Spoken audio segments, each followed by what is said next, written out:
warahmatullahi wabarakatuh. Perkenalkan, nama saya Suci Ratnamula Rahayu. Nah, pada video kali ini saya akan membuat tutorial mengolah data normalitas, homogenitas, dan uji T melalui aplikasi SPSS untuk mengetahui data tersebut normal atau tidak. Nah, bisa teman-teman lihat, kita memiliki acuan nilai SIK yakni 0,05. Nah, itu artinya bahwa jika data itu di bawah 0,05, maka dikatakan tidak normal. Nah, jika sebaliknya, data di atas 0,05 itu bisa dikatakan terdistribusi normal. Nah, langsung saja kita masuk ke aplikasi SPSS-nya, teman-teman. Nah, langsung saja kita masuk ke SPSS-nya. Nah, bisa teman-teman lihat di sini masih kosong tampilan dari SPSS-nya. Nah, sebelum kita melakukan uji, kita harus menyiapkan datanya terlebih dahulu di Microsoft Excel. Nah, bisa teman-teman lihat di sini, kita sudah memiliki 20 siswa dari hasil belajar pretest dan posttest. Nah, gunanya untuk mempermudah kita mengcopy paste data dari Excel ke SPSS ini. Lalu uji pertama yang akan kita lakukan yakni uji normalitas dari 20 siswa yang sudah ada di data tadi dari hasil belajar pretest dan posttestnya. Nah, bisa teman-teman lihat di bawah ada data view dan variable view. Kita masih berada di data view, selanjutnya kita akan pindah dia ke variable view. Nah, di bagian nama ini kita bisa klik lalu ketik hasil belajar. Nah, selanjutnya di kolom kedua kita klik kelas. Nah, selanjutnya kita akan mengubah desimalnya menjadi 0. Nah, dua-duanya kita ubah menjadi 0, lalu kita pindah ke values. Nah, di values ini kita akan mengklik titik 3 lalu. Nah, bisa teman-teman lihat di sini ada value dan label. Nah, di value ini kita akan mengklik 1 sebagai patokannya dan di label kita klik hasil belajar. Lalu kita klik add. Nah, jika sudah seperti ini, kita akan kembali lagi ketik 2 dan di labelnya kita klik kelas. Nah, selanjutnya kita add lagi, selanjutnya kita ketik OK. Nah, jika sudah seperti ini teman-teman, kita beralih ke data view. Nah, di sana sudah ada hasil belajar dan kelas.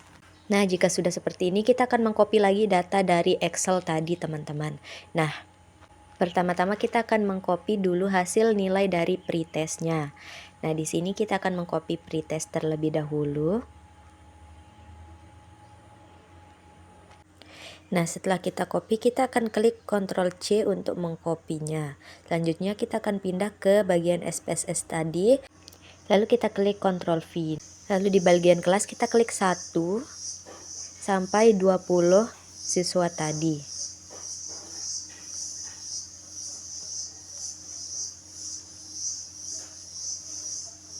Nah, jika sudah seperti ini, lalu kita kembali ke Microsoft Excel untuk mengcopy data posttestnya.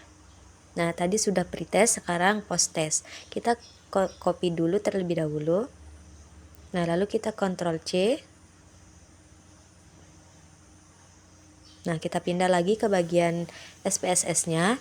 Lalu di bawah yang tadi itu kita akan mengcopy hasil posttestnya. Lalu di sini kita akan Ctrl V. Nah, sudah tercopy ya teman-teman. Nah, di bagian kelasnya kita klik 2 sampai 20 siswa tadi.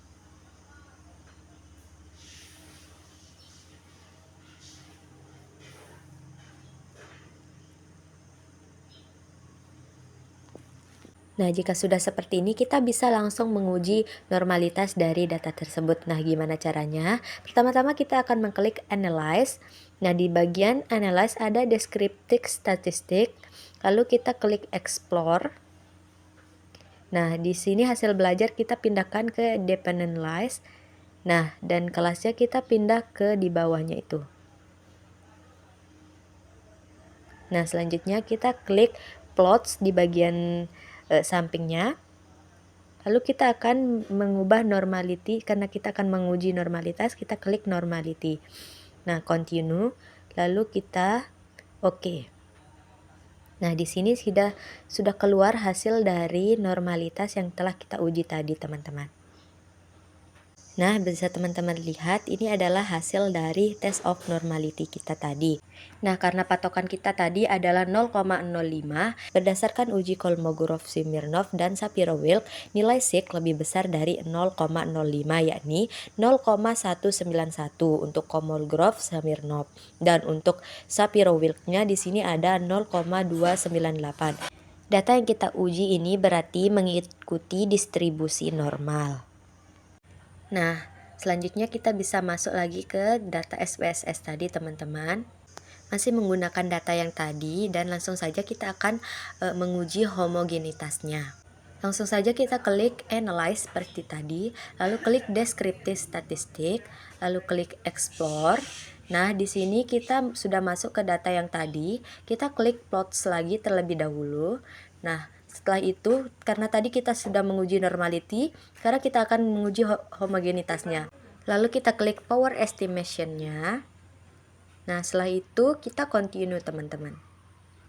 Nah, lalu kita klik OK.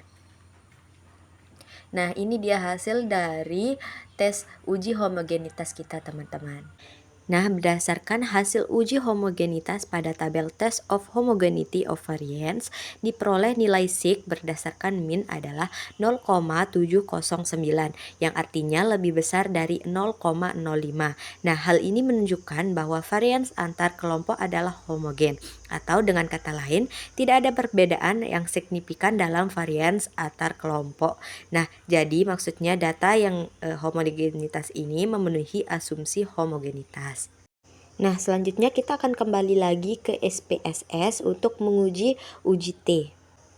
Nah, masih menggunakan data yang tadi ya teman-teman, kita akan mengubahnya sedikit saja. Lalu untuk menguji T-nya langsung saja kita masuk ke Analyze.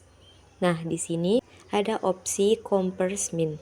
Nah, kita klik aja di sampingnya itu kita akan memilih Independent Samples t-test. Nah, hasil belajarnya bisa teman-teman pindahkan ke test variabel dan kelasnya kita ke grouping variabel. Nah, karena di sini kita tidak bisa langsung mengklik OK, langsung saja kita klik Define Groups. Nah, di grup 1 ini kita klik 1. Nah, di grup 2 ini kita klik 2. Nah, langsung continue. Nah, di sini sudah bisa klik OK, teman-teman. Nah, di sini sudah keluar hasil dari tes uji T kita. Nah, bisa teman-teman lihat pada tabel Independent Sample Test, ini adalah hasil dari uji T kita. Nah, dari hasil uji T test, rata-rata nilai kelompok atau basis lebih tinggi, yaitu 62,00 dibandingkan dengan kelompok basis belajar yang rata-ratanya 57,75. Uji Leven menunjukkan bahwa variansi kedua kelompok ini serupa karena nilainya 0,799 yang artinya lebih besar dari 0,05. Uji T menghasilkan nilai signifikan 0,033 yang artinya ada perbedaan nyata antara rata-rata kedua kelompok. Jadi kelompok basis memiliki nilai yang lebih baik dibandingkan kelompok basis belajar.